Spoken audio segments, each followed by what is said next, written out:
Hey everyone, so you want to get seriously good at chess, right? Well, today we're diving into what might be the most powerful and honestly most overlooked section on chess.com, the practice tab. This is going to be your guide to finally breaking through. So, let me ask you something. Does this sound familiar? You're playing game after game, you're watching all the big streamers, but that rating just won't budge. You're stuck bouncing around that 900 to 1100 elo mark, and you just don't know what to do next. It is, without a doubt, one of the most frustrating feelings in chess.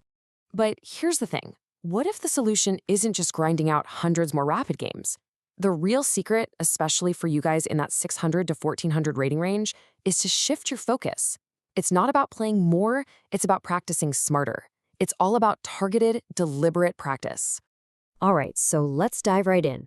I want you to start thinking about the practice section on chess.com as your own personal chess gym. Yeah, seriously. This isn't where you go to compete in a tournament. It's where you go to train. It's where you work on the specific muscles of your game, your tactics, your openings, your endgames, all in a totally low-stress zone. And the whole philosophy behind this chess gym comes down to one big idea: deliberate practice. It sounds fancy, but all it really means is figuring out exactly what's holding you back and then working on that specific thing. So instead of just randomly playing and hoping for the best, you're doing focused training. This, my friends, is how you finally start recognizing patterns and stop making those blunders that make you want to flip the board. Okay, time for our gym tour. First up, Station 1, learn from the greats. Think of this as watching the pros lift. We're going to use the Master Games tool to see what perfect chess looks like by studying games from the legends. So how do you actually do this? The biggest mistake is just passively clicking through the moves. Don't do that. Instead, pick one side, just one, and follow them. Before they make their move, you pause the game, and you ask yourself, okay, what would I do here? The goal is absolutely not to memorize moves. It's to get inside their head and understand the ideas. Why that pawn push? What's the plan behind that knight move? That's the gold right there. And here is a pro tip that makes this whole thing like 10 times more effective. Ready? Study master games that start with the openings you actually play. If you play the London system, for God's sake, watch London system games. This creates this amazing overlap, and it just massively accelerates your learning because you're seeing the exact patterns you need in your own games. All right, next up, Station 2, solidifying your openings. How many times have you felt totally lost by move 5? The goal here is so simple. Just get through the first 10 moves without blundering, feel confident, and, actually have a plan. Think of this tool as your GPS for the start of the game. Now, listen up, because this is crucial. You are not trying to memorize 20 moves of deep theory. Please don't do that. Instead, focus on the core ideas. Ask yourself, where do my pieces want to go? What's the ideal pawn structure? Then, use the practice feature to drill those first, say, 8 to 12 moves until they feel like breathing. And of course, when you mess up an opening in a real game, you come right back here to figure out what went wrong. Now, you want to know the #1 piece of advice to stop feeling so overwhelmed with openings? Limit yourself. That's it. Just pick one opening as white and maybe 2 responses for black, and just stick with them. I'm serious. Until you hit like 1400 or 1500 elo, mastering one thing deeply is so much better than knowing a tiny bit about 20 different things. Depth totally beats breadth here. Okay, time to hit the weights. Welcome to Station 3, building your tactical muscle. This is all about the drills. This is where you do your reps, training your brain to instantly spot forks, pins, skewers, all those classic checkmating patterns. We're building tactical muscle memory. But you can't just do random drills and expect results. You've got to be strategic. Ask yourself, what's my biggest weakness? Are you always messing up rook endgames? Guess what? There's a drill for that.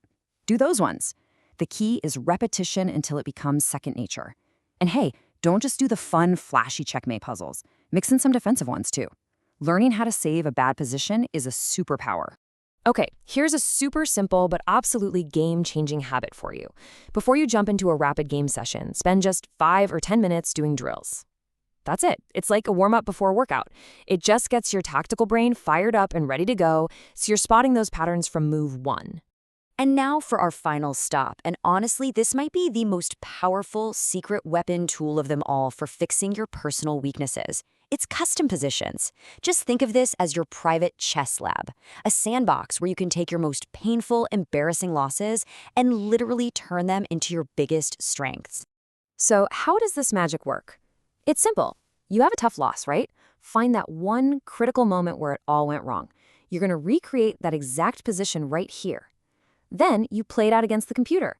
And not just once. Play it a few times. Try different moves. See what actually works. You can also use this to master those must-know endgames, like king and pawn versus king, until you can win them in your sleep. And this right here, this is the secret to creating the perfect improvement loop. It's a cycle. You play a game, you analyze it, and then you take this single most confusing position from that game, plug it into custom positions, and you replay it over and over until you finally get it, until you understand the right plan. This is how you turn mistakes into actual, lasting knowledge. Whew. Okay, so we've been through all 4 stations in our chess gym: master games, openings, drills, and the custom positions lab. Now, let's put it all together and build your actual roadmap to improvement.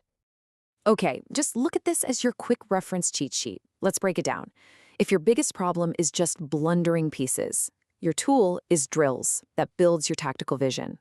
If you feel lost in the opening, you're going to use the openings tool, yeah, but you're also going to watch master games to see how the pros handle it. And what about when you get a winning position but can't close it out? That's a job for both drills and custom positions. See? It tells you exactly which tool to grab for any problem you've got. Look, knowing which tools to use is great, but it means nothing without consistency. So let's build a simple, weekly training plan that you can actually stick with. This is how you get real, consistent growth. Here it is, super simple. First, every day, just 10 to 15 minutes. That's it. Do a few drills, maybe review an opening line. Second, after every single rapid game you play, just take just one critical position and analyze it in custom positions. And third, once a week, set aside a bigger chunk of time, maybe 30 minutes, maybe an hour, to really dig into a master game or a specific end game. And you know what's so great about this? This isn't about studying for 5 hours a day until you hate chess. This simple rhythm of short, focused practice, plus that targeted review, it's designed to build your skills fast, but without the burnout. It's sustainable. So, I want to leave you with a question. You have the roadmap now, you know about the tools. So what is the one weakness in your game that you are going to target this week? Don't try to fix everything at once. Just pick one thing and start your deliberate practice today. You've got this.